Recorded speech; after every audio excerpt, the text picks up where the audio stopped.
Hello, everyone. My name is Toyra. I am the EIC of XBlaze magazine. And I just want to say thank you so much to the PR team for making this opportunity possible and for allowing us to be able to talk to these amazing stars. And I want to thank every single actor and actress in this project for allowing us time to talk to you today. I know things are not always great, but I'm very thankful that I'm here today. I wanted to ask, how did you guys get in character for your own role?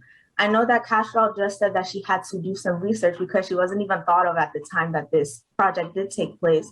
So I wanted to ask you guys, what was it like getting into character and living these characters' lives? What are some things that being this certain character taught you about yourself as an actor or actress?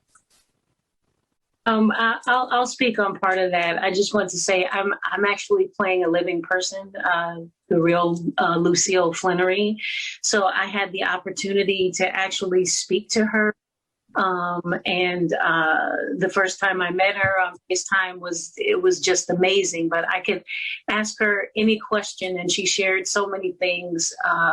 And sometimes I would even be on set, like in between scenes, and just call and ask her. And sometimes she would send me like a Bible verse or something for a certain scene. Or if I said, I'm kind of nervous about doing this thing, and she would say, I'm gonna pray for you. Or, she offered so much support and shared so many stories. It was really amazing to have the opportunity to communicate with something like that. And it's, I really want to do best to honor her and her truth. If I will, just to say, it's interesting now as I get older and been in the business and been acting for a number of years, where I find that for me, life has been my preparation. When you get to a certain point where you've lived, you've been a citizen of the world, you've had various different experiences. And those are the things that begin to prepare you for certain roles. And I think that this was one of them, growing up, how I grew up, where I grew up, the things that I've seen, what I've done in my life. These are the things that sort of energize you and infuse you with a level of that inform you. And it's something that you're able to sort of give the character after a certain amount of time, where sometimes, it's not necessarily always about just sitting down and preparing. It's actually being in tune with the world and being, a citizen of the world.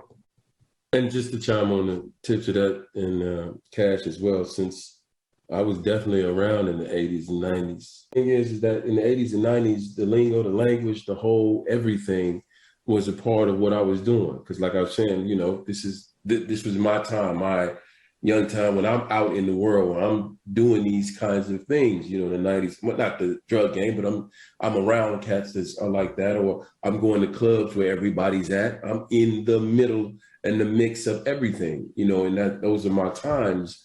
And it was in a city, not Detroit, but in a city, either Chicago or New York, when all of this was going on, so there's a connection there. And also the neighborhood in where these are, whether it's in Detroit, is a neighborhood that I potentially grew up in Chicago, as Russ mentioned, and definitely neighborhoods that I stayed in when I first moved to New York, which was like Hell's Kitchen and some other little joint that was, that had that flavor to it. So for me, understanding the lingo and language from having an actual relationship with it before you even stepped into it was also infused what I was doing. Appreciate your responses. Thank you. Thank you.